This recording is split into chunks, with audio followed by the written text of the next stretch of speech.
Good morning and welcome to Whitney in the Wild. I am Whitney Mendoza, managing partner with Liger Partners. And this morning, all the way from New York, I'm joined by Kerry Jones of Indigo Tones.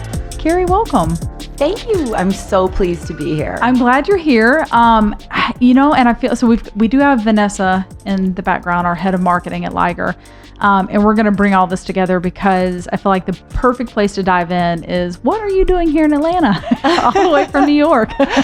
Well, I came to Atlanta via Vero Beach, Florida. I have been in Florida for the last 6 weeks doing color analysis, seeing some friends and family, not vacationing for 6 weeks, but working down there. And I was traveling through Atlanta, where I have friends and family also. And Vanessa has recently had her colors done. She did her colors when she was in New York. She was in Rochester, New York. So we made a connection, and I told her about some upcoming travel that I was going to be doing. And she said, if you're ever in Atlanta, I'd love to connect with you. And that's how it works. Yes. Here I am. Yes. So tell us about Indigo Tones. So I am a personal color analyst, a personal color consultant. And what I do is I help people to identify the variations of a color, the versions of a color that harmonize with their natural coloring in order to sort of simplify and clarify which versions of a color are going to make them look their best. So all of us can wear versions of blue and all of us can wear versions of yellow, and we all have our whites and our grays, but which ones really harmonize with our coloring in order to enhance our natural look? Yeah. Yeah. Okay, so what about these people who are like, that color doesn't look good on me? Is it just because it's the wrong shade? Exactly. A lot of people will say to me things like, I know I look good in blue. Yes. And I it's not that I don't care, but it's kind of irrelevant to me because I know that everybody has a blue. Or most people, one of the questions I almost always get asked is, don't you think people know what colors look good on them? And I would say to that, sometimes yes and sometimes no. But most people know one or two colors that look good on them, and they feel really good in a color, and they know what that feels like. But most people don't realize they have a whole range of colors that look good on them, and they all look good with each other, and they all look good when put together in a certain way. So, and rather than bringing people to feeling like they can't wear colors, what a color consultant does is help people to explore things they may not have ever considered. It expands their ideas about what colors look good on them. Yeah. Actually. So how did you get started doing this? What was the gap or the problem that you saw and you just knew, I've got to come in and like fix this? Okay. So my background was originally in human resources. I went to college for personnel management, is what we called it back then. And I studied art history as a secondary thing. So I was always kind of had this mix of business and art, but wasn't an artist myself. In the HR role that I was doing, I was really working a lot with people on their personal development. I was doing a lot of interviewing. I was doing a lot of hiring. And in those days, you would see people in person and you'd have hundreds of people that would come through and you'd have to try to remember people. And I knew that I just didn't remember everybody that was in a typical black suit. And I remembered positively or negatively somebody who maybe was in a color. If it worked for them, I'd think, well, they know themselves. They're better for this job. If the color overwhelmed them, they may appear to me to be rather weak, or they didn't know themselves, or if there was something off, I could remember them negatively. And I thought, whoa, this is really important. And so I did some exploring. And at the time when I was transitioning and doing more consulting work and with my children at home, I learned more about personal color harmony, and I actually became certified in personal color harmony and that kind of thing. And then I sort of took a leap and started my business almost 20 years ago. Yeah. Wow. And the goal was really not, for me, this was never about fashion. This was never about, oh, I'm so into fashion. I'm not really all that fashionable. But what it really was for me was more helping people to simplify their lives, to know themselves better. I was always very interested in fitting the right person with the right job. And fitting the right person with the right clothes is still a passion. I mean, even now with my business, it's like people will give me clothes that don't work for them, and I can't wait to find the right person for them. It's just like, let's get there are no bad colors. There are no color seasons that don't work. It's just getting them in for the right person. Yeah. Yeah. So in marketing, being the marketing person that I am, I see the connection of what I wear is an extension of my personal brand. So like what you would see on my LinkedIn or my Instagram or how I speak in a newsletter all communicates outwardly through what I'm wearing. But I feel like maybe that's not a common thing that everyone thinks of, or even something, call it self-care, where we don't really invest in ourselves that way. We've got kind of everything else going on. And so we don't really think about like, oh, this is what I need to do to make sure I show up and look my best. Why do you think that is? Why do you think that we don't put ourselves first in that way to actually find out what works for us and then represent that? I think the way that I have grown my business in Rochester, New York, is calling myself a color consultant. But really what I am is an image consultant. Yeah. I'm a personal branding consultant. Yeah. But I find that to be too opaque for people. It's too much. It's like, I can't consider my whole brand. But if you tell me the colors that look good on me, I can handle that. That's a step in the right direction. And then what people are really surprised in is what I really offer in a consultation that I do is it's so all encompassing. I can't help them find the right clothes to wear to enhance their wardrobe or to enhance themselves so they feel confident unless I know what their style is, what their occupation is. And we do all pull it together, but I don't market even my Indigo Tones business as being that. There are people out there that do talk about themselves as personal branding coaches or image consultants. But the ordinary person I found is just too overwhelmed by considering their whole image. And so it's a way for me to kind of simplify everything. Yeah. So I do want to get into the process. I'm very excited to talk about the process. One thing I did want to ask you before we dive into that, though, is this unfun thing of COVID that we've all had to deal with.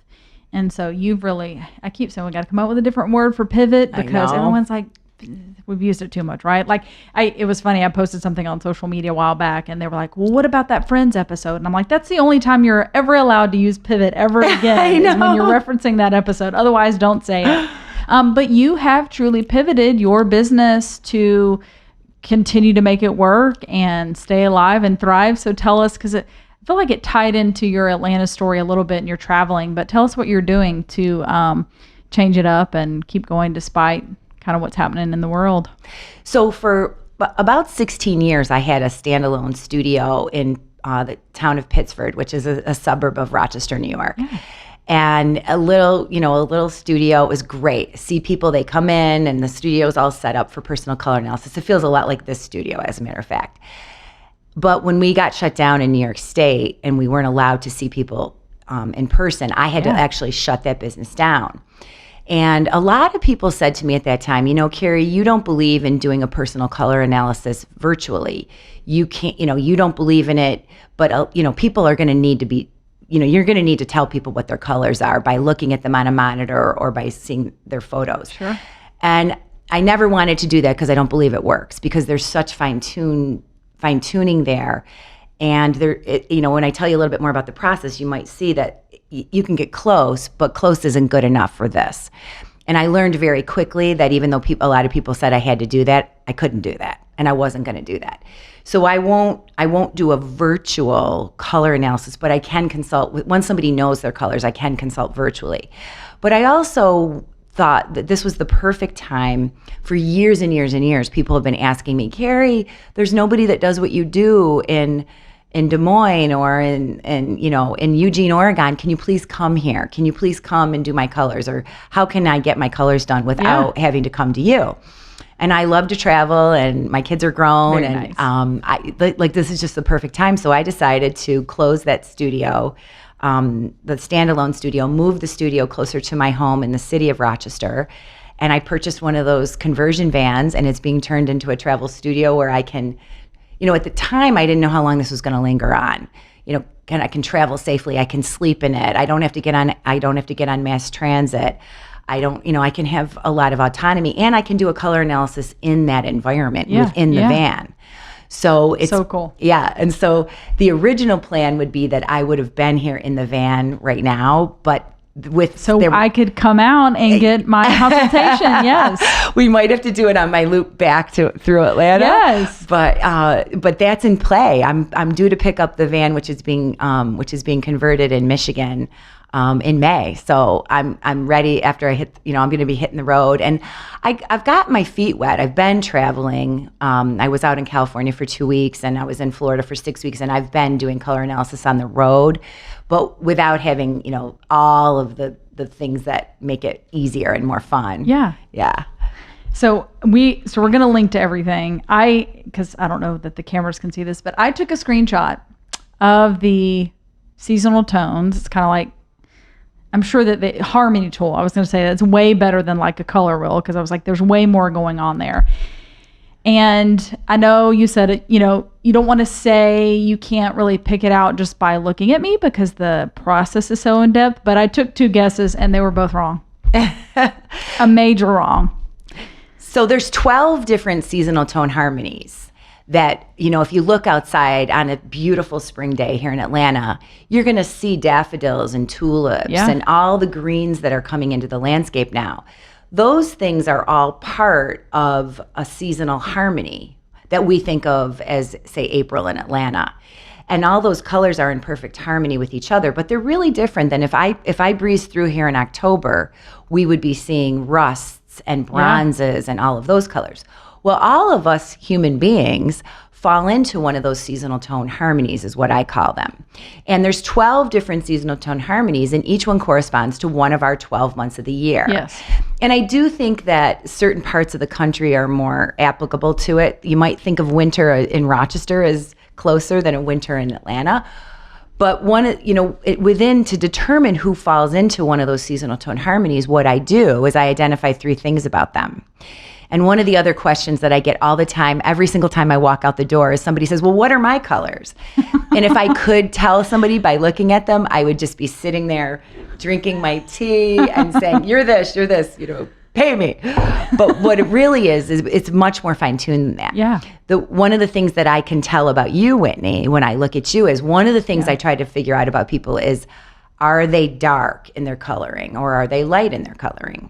And you thought you might be a spring, but honestly, there's nothing light about you. Spring is a light season. Only my smile. Yes, exactly.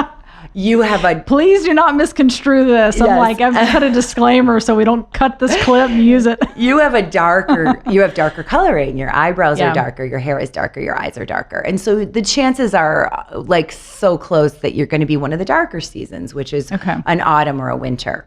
Now, Vanessa, who's a warm spring, who is, a partner here or, works here at Liger, she is not as easy for me to tell whether she's dark or light. But I could probably look at her and say, well, is she warm or cool? Some people, it's easier for me to see that one aspect of her. And when I met Vanessa, I could kind of identify that she leaned a little more warm than she did cool. But there's 6 warm seasons and there's 6 cool seasons. So for me to say with definition that she was this one is not the norm. And then some people I can tell are very bright and they have a lot of contrast in their coloring. And I can tell that you have some brightness in your coloring also. Okay. So of the 3 things I try to figure out, whether someone's dark or light, whether they're warm or cool, whether they're bright or soft, I can usually identify one of the 3. And on you, I can kind of identify 2 of the 3. You definitely lean brighter and you definitely lean darker. But there's a whole bunch of seasons in there, and the whole range of colors as you go from one to the other is very different. And the way that you wear the colors, depending on which season you're in, is very different. There's a lot of different strategies for how those colors mix together. And so somebody who's a dark winner is going to wear their colors differently than someone who's a bright winner. And so the color consultation with me is very encompassing. And we bring in, again, we create a personal brand, even though I don't usually use that terminology, but we bring in their style, the occupation that they're in, their budget, and the colors, and how, with my background in color harmony, how those colors will reference together. For example, you'll see that I'm in a variation of different versions of blue. It's a very soft blended look, which works for somebody who's a light summer. Okay. It would not work for somebody who's a bright winter. I wouldn't have the same strategy for somebody who's a bright winter. Okay.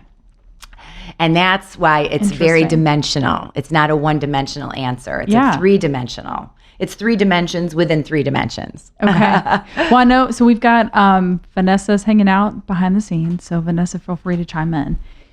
Walk us through the process. So somebody pulls up in a different state in your new travel van.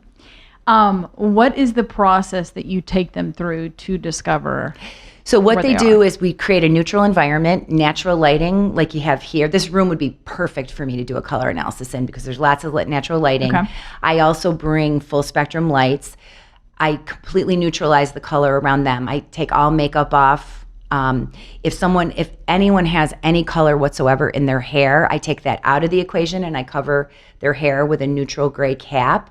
For someone who has no color in their hair, it's a delight to me because that color, that's their natural hair color, will be a huge clue as we're doing the color analysis, what colors will harmonize with their natural coloring. Your natural hair color is always perfect, in perfect balance with your skin and your eyes. And then I sit them in front of a mirror and I stand behind them in my own gray cape. And so we've neutralized all the environment around them. And then I do a series of tests using all different very, very strategic colors that are distinguishing those 12 seasonal tone harmonies from each other. The color that I'm wearing right now is actually a color that there are variations of this in each of the 12 seasons. This might not be the best test drape, where the color that you're wearing, that really strong yellow, is going to work on some people and it's not going to work on other people. That might be a really good test drape because it would clearly delineate who it looks good on and who it doesn't. Okay. And so we go through a whole bunch of different tests, and I'm always looking for those 3 things I talked about before, whether someone's dark or light, whether they're warm or cool, whether they need brighter, bolder colors or softer, more muted colors. And each test that we go through, what I'm looking for with a person in a color is for them and the drape to present as a unified whole. We don't want the drape color to make our skin look sallow. We don't want it to bring out shadows. We don't want it to show scars. We want it to balance and for the person to present as a unified whole. Like when we listen to music that's in perfect harmony, we don't even know what's going on. We just know the whole thing feels really good. Yeah. That's how a person should present as well. And, I will go through that chart that I created. Yes. I love that chart. That's that's sort of my guiding principle. I can usually get pretty quickly to which kind of area of the chart where someone is. Like for you, I know that you're a little bit brighter. I know you're a little bit darker, so I wouldn't spend a lot of time looking down in the softer, more muted, lighter colors. And once we identified that, we would do a lot of really specific targeted tests that compare and contrast to those. And honestly, once we get to that point, it jumps off the screen. I did 2 color analysis yesterday when I was south of Atlanta, and it was like so obvious. Everybody in the room that was watching was there was no question when we got that close. Interesting. Yeah. Okay. Yeah, but I'm not able. And again, I can get close when I see somebody on a computer screen. I could get close if I looked at a photograph of someone, but it's the nitty gritty where the rubber meets the road, where the magic happens, where the harmony happens. It's the difference between hearing Jojo Ma play the cello versus when my son, and his friends were playing those kind of instruments. It's like the music is coming out and you can hear it and you can identify the song they're playing, but the magic and the harmony all happen where it's just exactly right. Yeah, yeah. And you take this not only from... I said Jojo Ma. It's Yo-Yo Ma. I just had to clarify that. I'm sorry. That's great. That's all the musicians and music lovers in the room. I appreciate that. I apologize. But you take this all the way from clothing to even for the makeup. that one would wear of. Absolutely. Okay. So it really is overall. It's nail polish, it's hair color, it's cosmetics.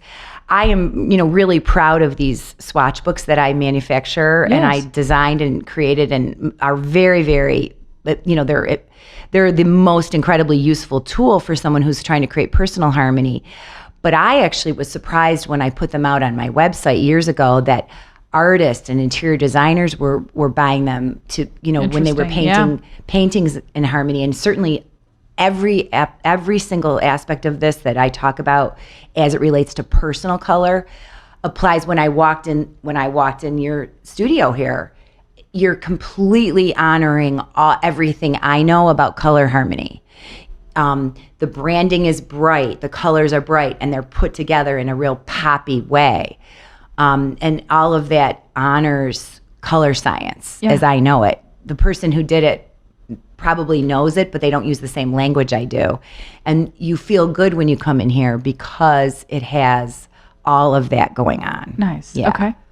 What are some maybe unseen outcomes that you've been able to witness when someone comes in and after they discover their tones and then they kind of go out into the world and execute this?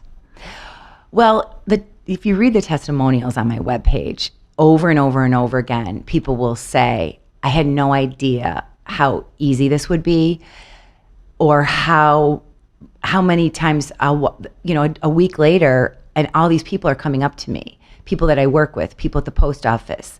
They don't really believe that the results can be so dramatic with a few simple tweaks. They really can't believe how simple it is. And I think a lot of people are shocked that I put less makeup on them than more. I don't do a makeover. I want them to see how little makeup they need when it's the right makeup and it's all in the right places and it's minimal. And I think, I'm not really a minimalist. I've realized I'm more of an essentialist, and that how good it feels and how confident they can feel with less. And you don't have to go out and completely redo your wardrobe, but you really find that you don't need as many clothes. I'm one of those people who was definitely guilty of, before I knew my colors, keep buying more, hoping that the next outfit would make me feel more confident. Yeah. And so I think that the big surprise is how dramatic it can be when people are, start to put things into place. And a lot of people get really excited about it and want to get right at it. Yeah. That's very interesting to me because as creatives, I feel like we have a little bit more freedom in our office as to the colors and things that we would wear. But I know, like, if you're a lawyer, for example, you probably are wearing muted tones, but the fact that you can add like a pop of color to still make yourself stand out and be memorable, as you mentioned, that's really interesting. So there's a lot of strategies. I mean, if I do a lot of public speaking, and if I'm going to speak in front of a group of attorneys, say, I wouldn't dress like them, but I would find a way to honor me. I'm more of a romantic, so I would find my blazers have rounded lapels and buttons and the brocade. You have a curly hair like I do, and so you wearing sort of more of a fun, flowy kind of a thing is always going to work better for you than somebody who's straight and stiff. And again, the strategy and how some people look good with a pop of color and some people would look better when it's more muted and all blended together. And so it's kind of combining the whole strategy that way. And I think people are surprised that it's not as complicated as it seems up front once it clicks. Yeah. That's so cool. Yeah. Okay, so after you come back to Atlanta and do my color analysis, where can everyone else find you as you're kind of traveling, and how do they book an appointment and get in contact? So I have a very, very detailed website, indigotones.com, where there's lots and lots of information. This is a one-time thing. People don't have to, it's not a coffee shop where you're coming back and forth all the time. So it's a one-time thing. You only need to do it one time. So the content on my website is very rich. And I am going to be, vlogging my travels on YouTube. I do have an Instagram, and it's all at Indigo Tones. Instagram, Facebook, YouTube. I have a Pinterest page, so I'm fully on social media at this point. I love good old-fashioned email, Kerry@indigotones.com. So there's just chock full of information on all of those places. And I will be posting my schedule. I'll be vlogging. I'll be talking to people out on the road. Nice. I'm not really the traditional van lifer, but I'm going to be a little bit of a van lifer. Very nice. Awesome. Yeah. Well, I'm glad you came to Atlanta just to be on our podcast. Oh, it was so worth it. It was so great. No, I'm glad. Thank you for stopping by. I'm glad that we were able to do this in person, and you must stop back through when you have the van. Absolutely. I'll be back for sure. Awesome. Well, Kerry Jones, Indigo Tones, thank you so much for joining me today. Thank you. Awesome. And until next time, Whitney in the Wild, go check out our other podcasts. We'll see you then.